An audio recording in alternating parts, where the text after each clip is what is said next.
Thank you for making Locked On Yankees your first listen every day. We're free and available on all platforms. On today's show, Gerrit Cole is a Cy Young finalist. The Yankees were one of the teams watching Justin Verlander's workout. Luis Rojas could be going from Queens to the Bronx. Andrew Heaney gets paid by the Dodgers, and more.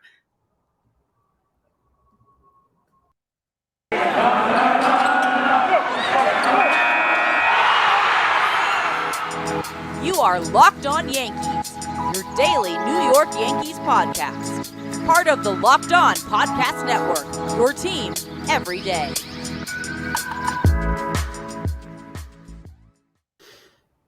Hello, everyone. This is Stacey, and as you can see, I am being joined by my new co-host, Abbey Mastracco. Abbey, say hi to everyone. Hello, Yankee fans.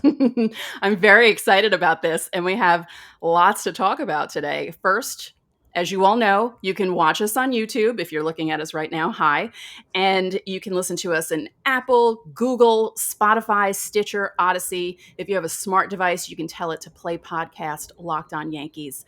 Abbey, just tell everyone a little bit about yourself in case they don't know who you are. Oh, wow. Where to start? First of all, I will not always look like this, but I had to go for a run. It's a beautiful day in Brooklyn. So I'm from California, born and raised. I went to college at Long Beach State, so dirtbags. That's sort of where baseball reporting started for me. I spent a lot of time in Southern California covering a lot of sports, but mostly baseball and hockey. I moved out to New York about 5 years ago, and I covered the Mets. I covered the Mets beat, I covered the Devils beat, and now I am a national hockey baseball reporter working for a couple different outlets.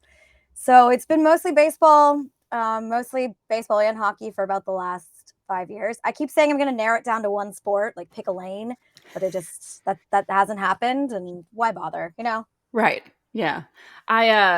Last time I flew on an airplane, I flew into Long Beach Airport for my friend's wedding. He got married in Long Beach.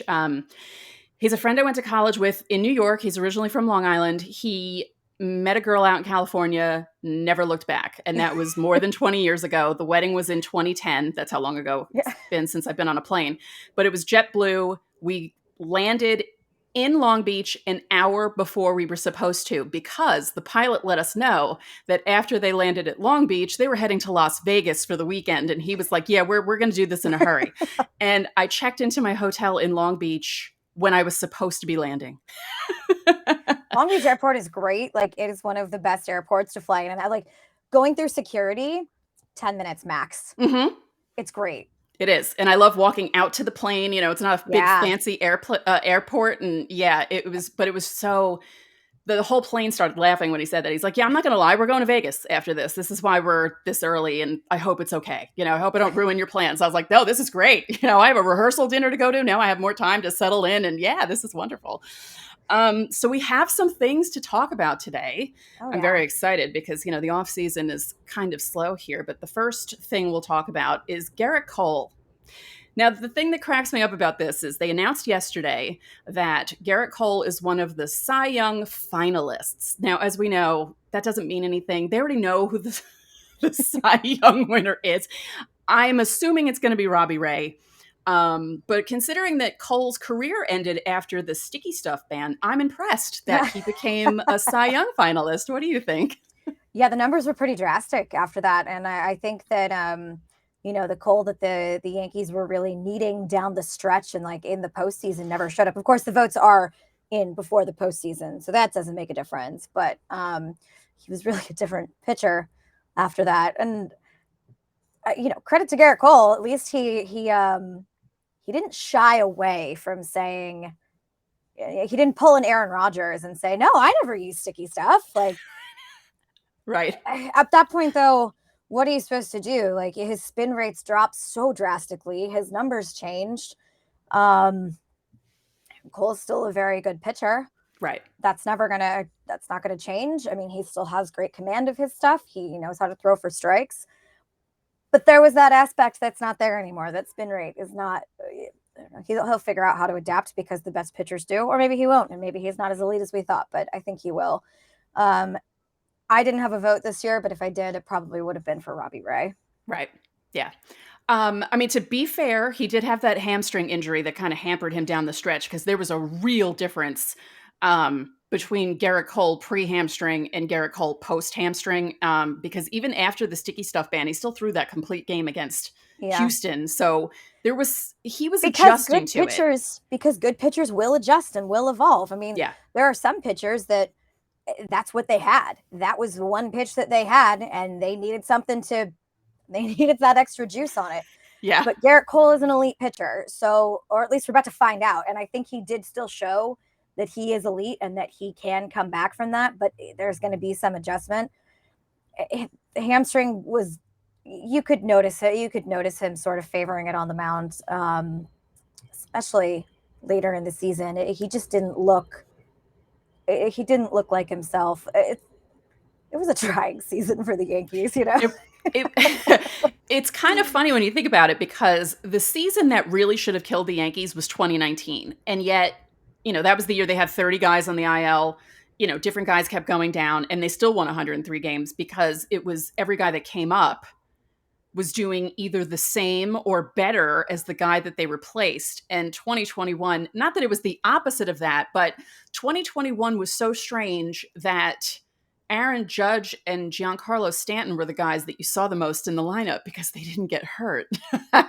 It was just really, yeah. I jokingly made a bold prediction. They had us do that before the season started. And I said that Aaron Judge and Giancarlo Stanton will play in at least 40 games together. And it ended up that they played in, I think, 130 games together. Yeah. So yeah, it was a very odd season for the Yankees, especially Gerrit Cole. And I do feel bad that, I mean, I understand why he was the poster boy for the sticky stuff because he's getting paid a lot of money, but it felt as if he was getting ganged up on while other guys were being ignored. Josh Donaldson calling him out. And, I think, as you said, he handled it as well as he could. He didn't pull an Aaron Rodgers. I have to say, Tyler Glasnow being completely transparent and being like, yeah, I was using stuff, and that's probably why I hurt my elbow. That was good to see, too. But, Tyler Glasnow said, I'm using sunscreen. Yeah. He didn't say I'm using spider tack. Right.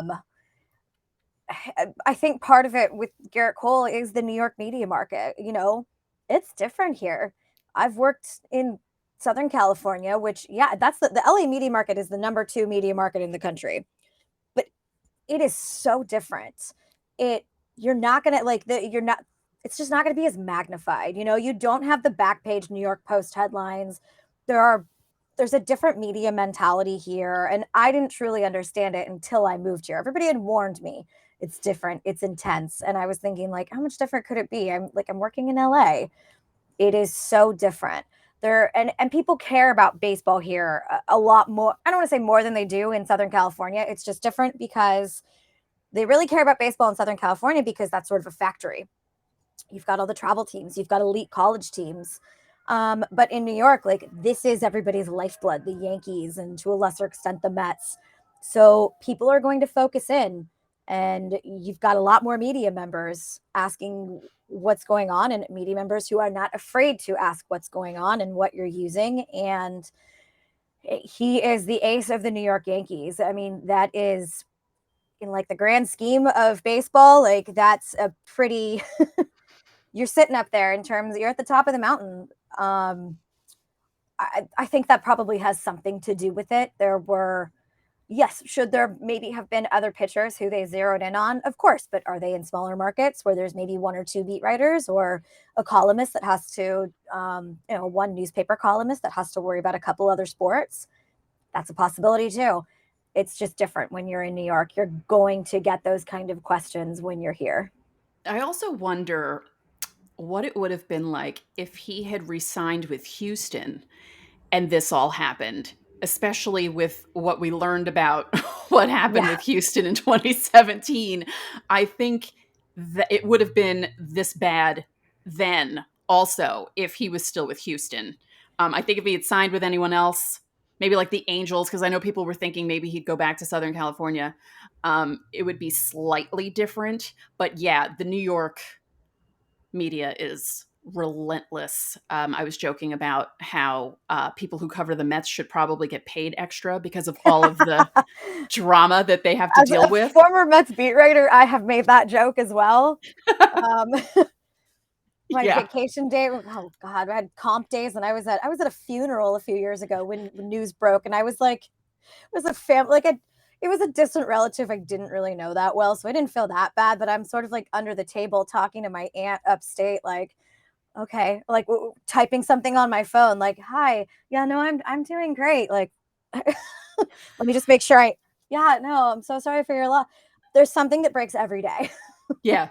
Yeah. It's, and especially now, I know this isn't a Mets podcast, but we're a New York podcast and we can't avoid all the news that's going on. And yeah, there are some days where I sit there and look on Twitter and I just shake my head and just think, wow, I couldn't even imagine what it's like to be a Mets fan right now or ever, because it just feels like there's always an avalanche of drama lately. It's just, as much as Yankee fans go through, I mean, it's not that much fun being a Yankee fan right now because of the whole, they haven't made a World Series since '09. This is the longest drought since the '80s, blah, blah. And, it's still not as bad as what, Sky is falling. yeah, yeah. But it's still not as bad as what the Mets have been going through. But Sandy Alderson today said at the GM meetings that a lot of candidates for president of baseball operations didn't really want to come to New York. And I don't know how much merit there. I think there's something there. I think there's maybe also people who don't necessarily want to work for .72, because you're not just working for Steve Cohen, you're working for a group from that management company, right? Or from that asset company. I don't know anything about finance. I got to get my verbiage correct. I was told there would be no math in journalism school. Look, the spotlight burns harder here than it does anywhere else. So being the president of baseball operations in New York, whether it's for the Yankees or the Mets, that's a tough job. And if you've got a pretty good job in a smaller market, I think that they were banking on like selling New York and the market, and like you get to try and make history here in the baseball capital of the world. Maybe that's just not as attractive as like being happy somewhere else and seeing a job through. Right. Yeah, it's going to be interesting to see what happens with them. And even, Yankees wise, it feels like they're never getting rid of Brian Cashman. And there's part of me that just, I love what he did for the Yankees, but, he's been GM since 1998.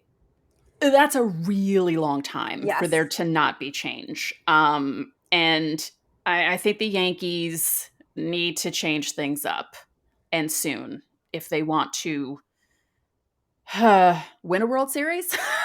Well, okay, so here's an idea, and maybe you won't like this, but maybe this solves some problems. What if he was promoted to president of baseball operations and they hired a GM? That would work. I wouldn't mind that if he stayed in there, because he could help the other person out, because he's, dealt with the Steinbrenners for all this time. And not that Hal is anything like his father. But there's a trust level there. Yeah. There's very clearly a trust level there between the Steinbrenners and Cashman. Yeah. Yeah. If I were to bet on anything, I would bet on Cashman staying around for at least the next 5 years. Probably.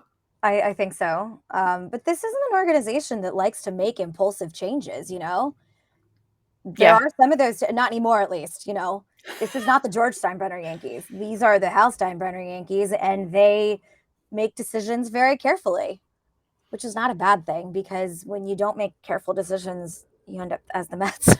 Exactly. So BetOnline is back and better than ever. It has a web interface that's new for the start of the basketball season, with more props, odds, and lines than ever. BetOnline remains your number one sport for all the basketball and football action this season, so head to their new updated desktop or mobile website to sign up today and receive your 50% welcome bonus on your first deposit. Just use our promo code LOCKEDON to receive your bonus.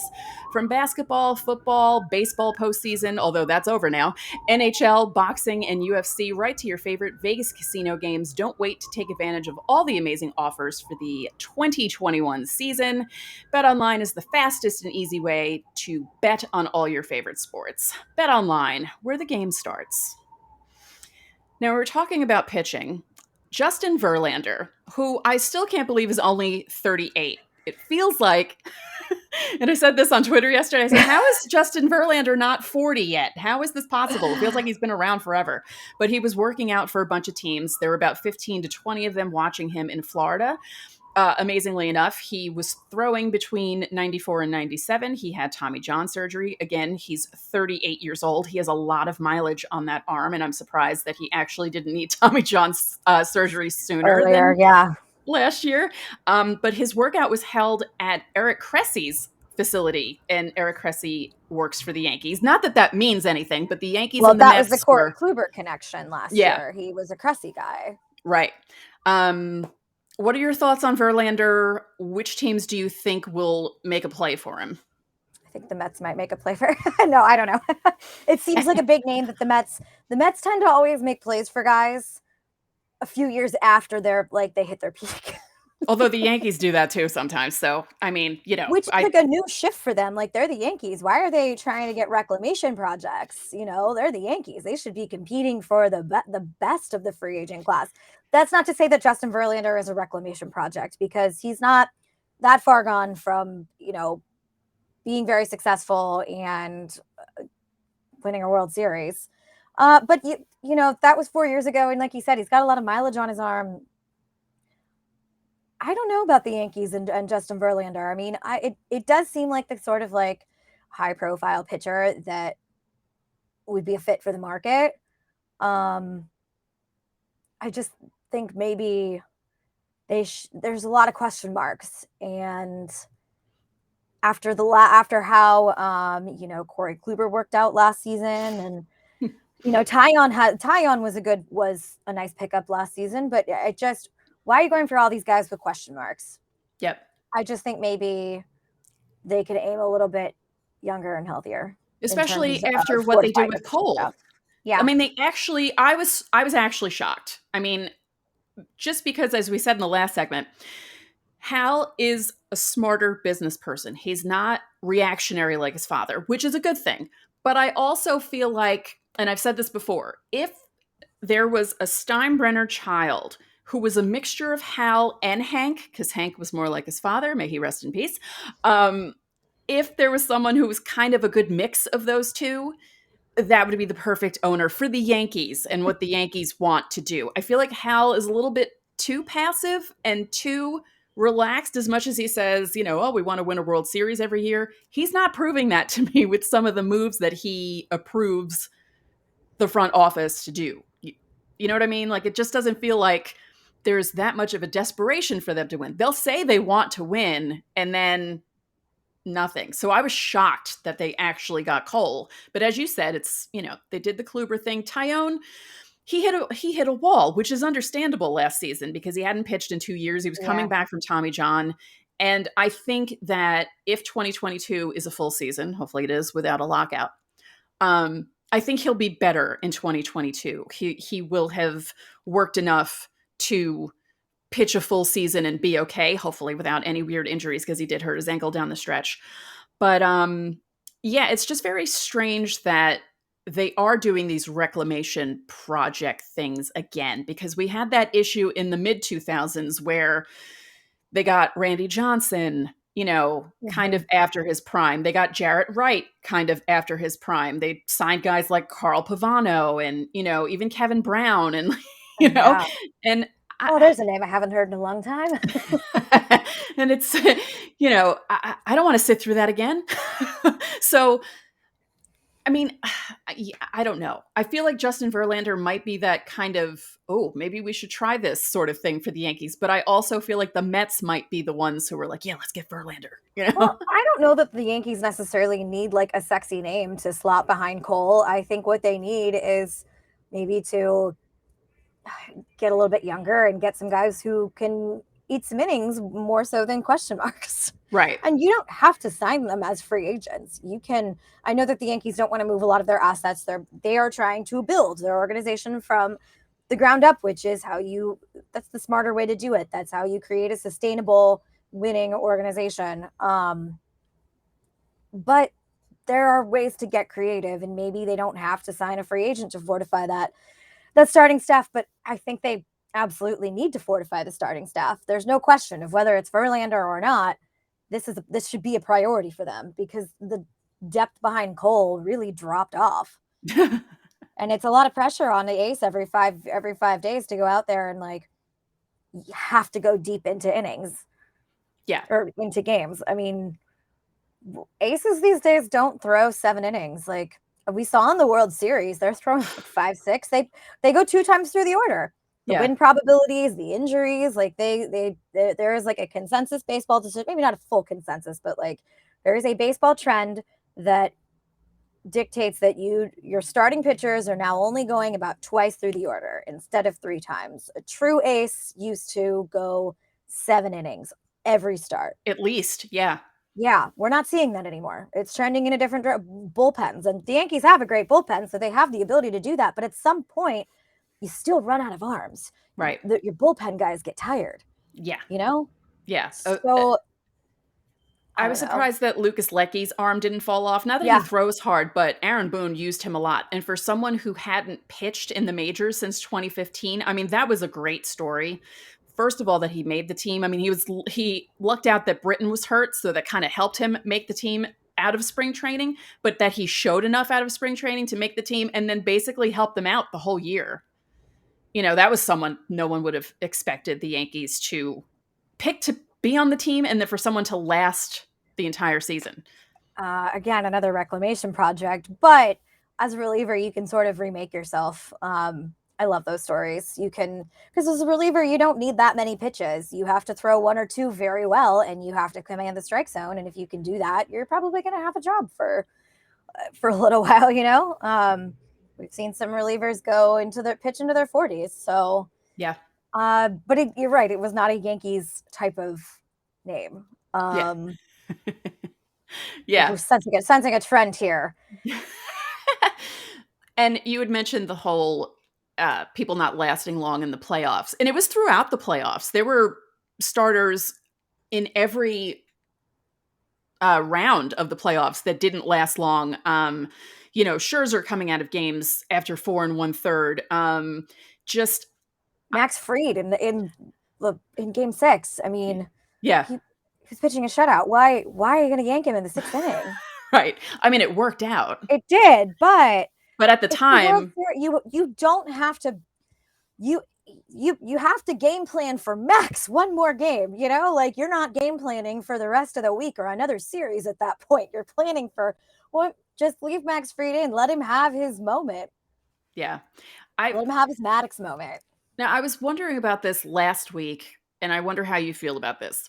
Do you think that this trend of starters not lasting long and teams using their bullpen more had to do with the fact that 2020 was only 60 games and that going back to a 162 season kind of affected these guys in a strange way? Do you think that maybe we should wait to see how 2022 plays out, and if it's the same thing in the playoffs, that this is becoming a trend? Well, the playoffs are where the trends are set, right? Yeah. When a team wins the World Series, the other teams who didn't make the World Series or who didn't even make the playoffs look at that World Series team and say, how can we get like them? How can we add a couple guys to be able to play like them? So maybe this does become a bigger trend. I think it started back in, I want to say like 2016, 2017, because if you look at the 2017 playoffs, I think that was around the time, that's at least around the time that I remember bullpenning becoming a term that we were all talking about, or at least like a common term. You know, maybe we said it before, but like I don't remember using bullpenning as much as I did in the 2017 postseason. So maybe there's a correlation between 2020 season and this year, but you know, they really do favor starting pitchers. Relievers tend to be looked at as a little bit more durable, and whether they are or aren't, it's still a lot of getting up and down. That's a lot of work on your arm. It's tough to be a reliever and come in these certain spots. I tend to love relief pitchers. Like I love interviewing them because they're just so laid back, and they they're so easygoing that they're like the right guys to come into a spot where you've got like a bases loaded jam with one out in the eighth. Like, they have the right mentality for it because they're just so unflappable and they have very short memories. They can get the adrenaline working really quickly, but it just doesn't really phase them. Starting pitchers tend to like think about things, be a little bit too much sometimes. A little twinge in your elbow in the third inning, you don't know how that might, even if it's nothing, you might still be thinking about it in a few innings from now, especially if you have a history of elbow injuries.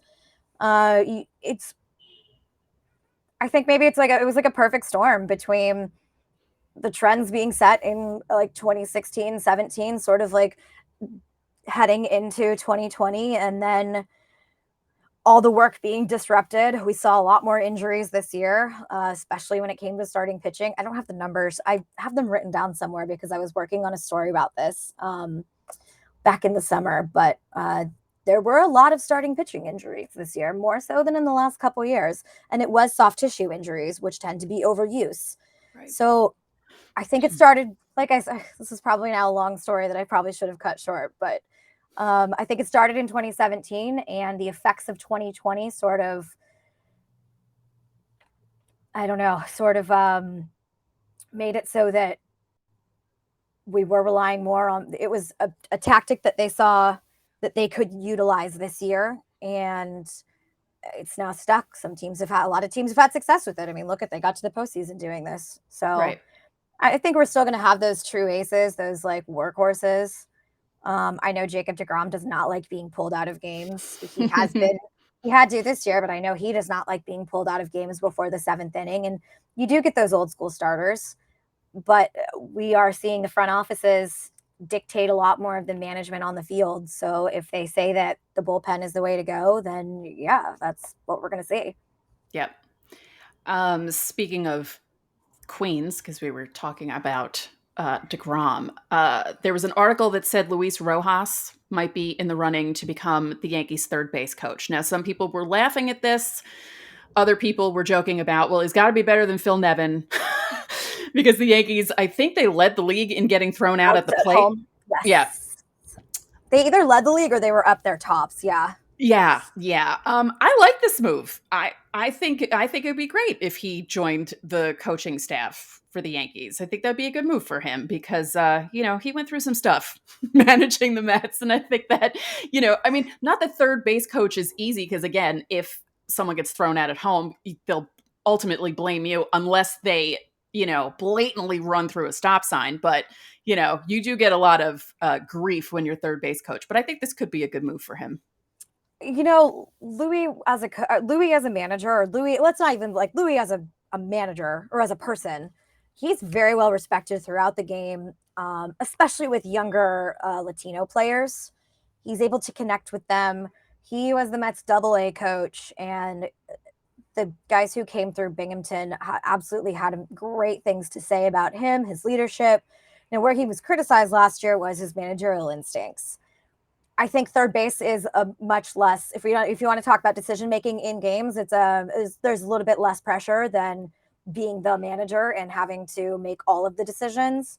But I do think that reputation of like, hey, he may not have had the greatest instincts might follow him to the other part of town just because these fans don't tend to forget. But what they are forgetting is that he's coached at a lot of levels. Yeah. So I don't know that his management decisions at the major league level are going to have, I don't think you can take what he did with the Mets and say like, yes, this is him as a manager and he's never going to get better from here. I think third base coach or even bench coach. I mean, I thought he maybe should have gone to somebody's bench to get a few more years of in-game decision-making experience. He's a really, really smart guy. He's a great leader. I think he's an addition to any coaching staff. He's a good addition. Yeah. And I like that, the younger Latino players like working with him because I feel like there's some guys on the Yankees. I mean, Gleyber Torres is still a baby. I mean, he's only 24. And I feel like the Yankees can still work with him to help him out. I think they should keep him at second base. I think making him shortstop was a big mistake. I think he does much better when he's at second. And he showed that toward the end of the season when they were sticking him at second and he was looking a lot better defensively and it was actually helping him offensively as well.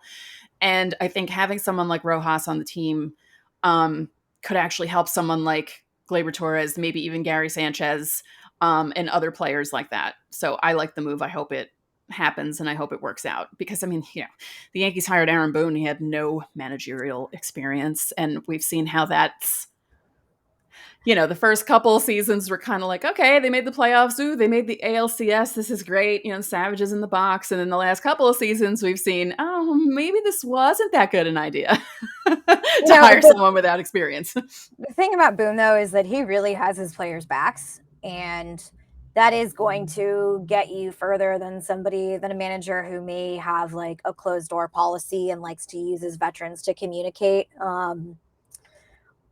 I know that Aaron Boone is very respected in that clubhouse, managerial experience or not. I mean, look, now he's got a few years of it. So I don't think Brian Cashman was wrong when he said if they let Aaron Boone go, he'd be the top manager on the free agent market. I don't think he was wrong in saying that. Right. So, and who else are you going to get?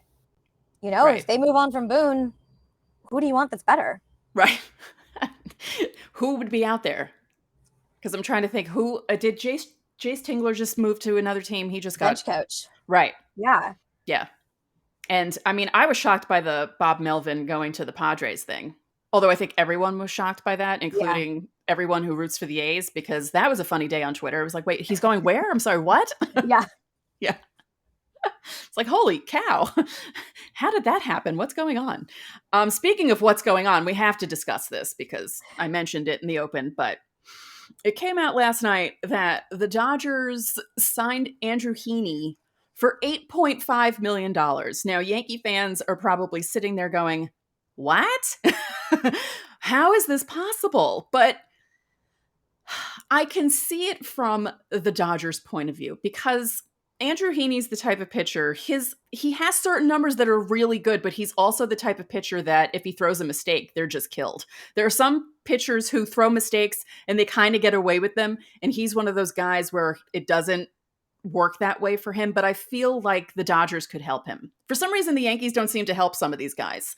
But I feel like the Dodgers could probably help him. And I felt bad for Heaney. He had that one really good game against Boston that everyone appreciated. But, whenever people think about Andrew Heaney's time with the Yankees, they'll think of the Field of Dreams game where he gave up all those home runs, and I feel bad for him. But, good for him for getting an $8.5 million payday.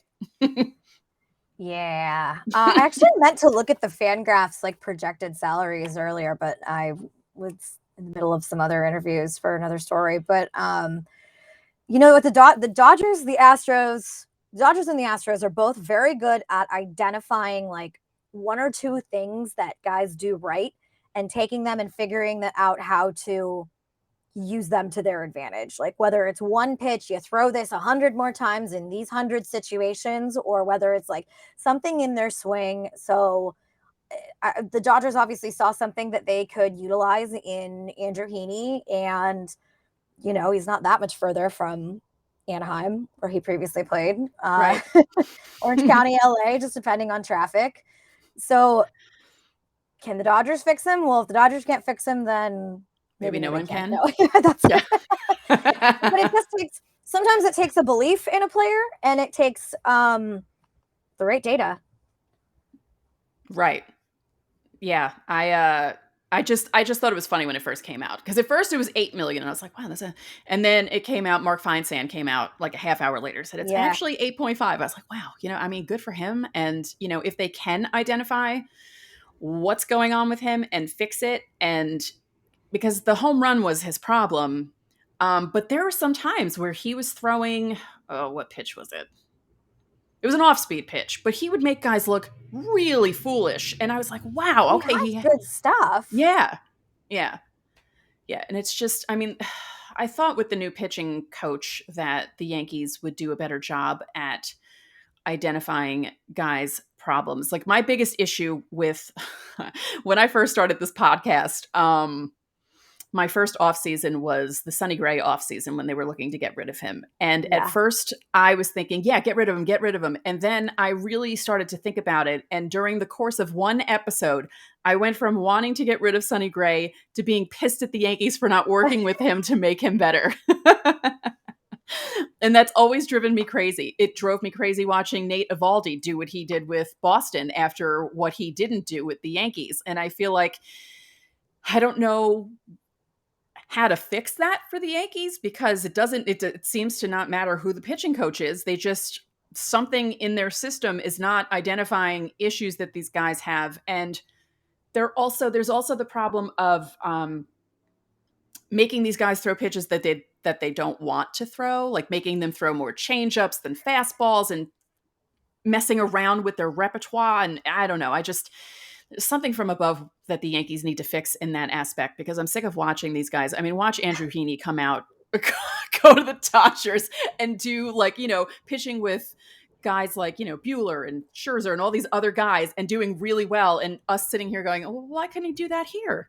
Well, let me see that. I just pulled up Andrew Heaney's Fangraphs page. According to Fangraphs, he didn't throw his slider at all this year.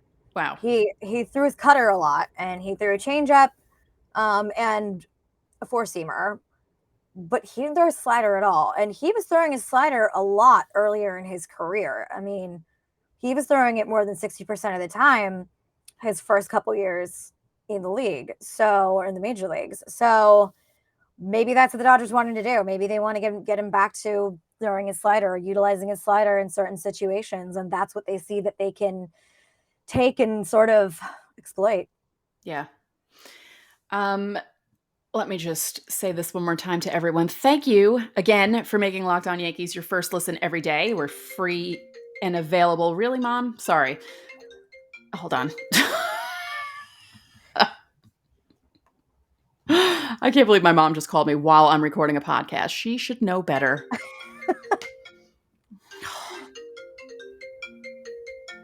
Hold on, okay? And I apologize. David, if you're watching this, I apologize. Mom, I'm recording. Bye. Okay. Unbelievable. Anyway, I don't even remember what I was going to say. One quick thing before we go, because, I put this in the outline. I want to talk about this because it was tweeted out last night that Matt Olson is available. And Matt Olson, let me say, when the A's, they came to New York. That's right. They played in New York, and then the Yankees played them in Oakland later in the season. He already had like 20 home runs in the beginning of July, whenever that was. And then by the time the Yankees played them again in August, he only had like 24. Like he was really like on fire, and then he kind of slowed down a bit. But he's a good player. And, the A's, like we said earlier, got rid of Melvin. And now it's like... I don't really know. Oh, my dad is he likes the A's and the Giants. He's mostly a Giants fan, but I grew up in Northern California.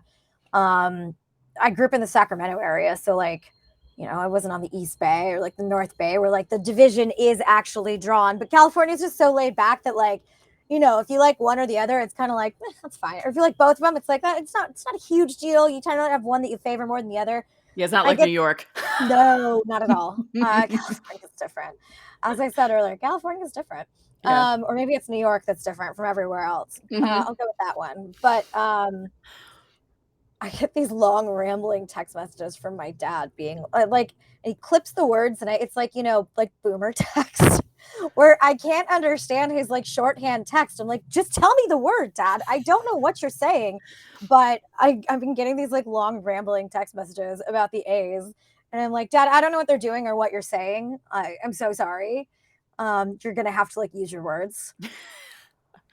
Because the Yankees, they have some decisions to make. I wonder if they're going to try to bring Anthony Rizzo back. I wouldn't mind that. I mean, I think a full season of Anthony Rizzo with the Yankees would probably be better than not even a half season that we saw. He seemed to like it here, and having just his presence in the lineup, because it was so righty heavy before they got him and Gallo. Even just seeing their names in the lineup was such a good thing for Yankee fans, just seeing the L next to their name. It's like, oh my God, there's left-handed power bats in the lineup. Like, hallelujah. There's decisions to be made about Luke Voit, DJ LeMahieu. I mean, LeMahieu was signed as a utility player. He didn't even start when he first came over. Troy Tulowitzki started on opening day 2019, and DJ LeMahieu didn't. And, thanks to that crazy ball in 2019, DJ LeMahieu played better than he ever played, which was really strange coming out of Coors Field because he hit 23 home runs total in the 2 years before he made it to the Yankees, and then hit 26 in his first year with the Yankees. And everyone's like, that's not how it's supposed to happen. You're not supposed to come out of Coors Field and do that. Like, how is that possible? And now he's kind of regressing to DJ LeMahieu. And I feel it's sort of unfair for him that happened because of the way it happened. And then they signed him for all this money. And now he has all this pressure on him because he's in New York. He has the contract. Not that it's like a Cole contract, but, he's making some good money. And what are they going to do? Because the Yankees need a shortstop. We'll talk about that on another show. They got Gio Urshela at third. Glaber probably at second. They're not going to stick Glaber at first. So the Yankees just have a lot of decisions to make for first base. I think they have too many options, and they need to figure out what to do. So this offseason is going to be interesting, especially if it's going to be shrunk down before a possible lockdown. Are they going to front load all the offseason transactions before a possible lockout? Or are they just going to sort of, they like the framework of their roster in place and then see what happens in terms of the lockout? It's going to be interesting to see how a lot of these teams navigate these next couple months. I mean, what the CBA expires less than a month from now. So yeah. Oof. I'm hopeful that the owners will be a little more cooperative because of the fact that 2020 was so messed up. And, owners don't like losing money. They also don't like spending it, but they don't like losing money. And if they lost as much as they said in 2020, which I don't believe some of them, but I don't think they'll want a lockout in 2022. So let's all just cross our fingers that the negotiations and all that stuff go okay, and that we don't see the season delayed by a lockout. I don't know. When I spoke to David Cohn early in the season, he was hinting that he thought maybe there would be. He's really into all that stuff though, because he was a union rep and he's into all that stuff. And he was just like, yeah, it could be ugly, but I hope it's not. Sort of just the prevailing notion. I think everybody is bracing for it, regardless of whether or not it happens. Everyone's sort of just expecting it, because then, at least then, you know how to operate. If you're operating under the assumption that there will be a work stoppage, then you can plan for that. Right. So at least there's that. Right. As for us, I don't know how to plan content for a work stoppage. When I was barely covering the NHL during the last lockout. I mean, I did a little bit, but it was mostly in TV and like post-production. So it was just like, oh, you're going to shift me to college basketball. I'm going to cut college basketball highlights. All right, that's fine. Right. It's kind of scary. We were actually talking about this, and I could tell you all this. We were talking about this in one of our meetings, and I joked that we could possibly do crossovers with people from every team, because even if we didn't play in an important playoff game, I'm pretty sure that we've all of our teams have played in crazy games against each other. And if we have stories about those games and recall like certain things about our rivalries, and even if it isn't a big rivalry, the Yankees and the Reds played in 39, the Yankees swept them, and then 76, the Yankees were swept by them. And there's like all bunch of different things to do. And we were trying to come up with stuff because, it's tough enough to do content during the off season when it's boring and things aren't getting done and guys aren't signed until the last week of spring training, which is a whole other issue that I have with how baseball is changing and the off season changing. Which is why everyone's planning for a work stoppage. Yeah. So another reason. But we promise to make our content on this channel fun for you. Even if there is a lockout, we will find stuff to talk about. So Yeah, but I hope you enjoyed today's show. That's it for this episode of Locked On Yankees, which is part of the Locked On Podcast Network, your team every day. Abby and I would like to remind you that you can listen to this show in Apple Podcasts, Google Podcasts, Odyssey, Spotify, Stitcher, or anywhere else you get your podcasts. You can watch and subscribe to us on YouTube. And when you get into your car, you can tell your smart device to play podcast Locked On MLB Prospects. Make your second listen of the day Locked On MLB Prospects. Host Aaron Layton is a prospect encyclopedia, and he goes deep on MLB stars of tomorrow. It's free and available on all platforms. One more thing, if you could be so kind, please rate the podcast and spread the word about this podcast to your fellow Yankee fans. We would really appreciate it. So enjoy your Tuesday. We'll talk to you tomorrow.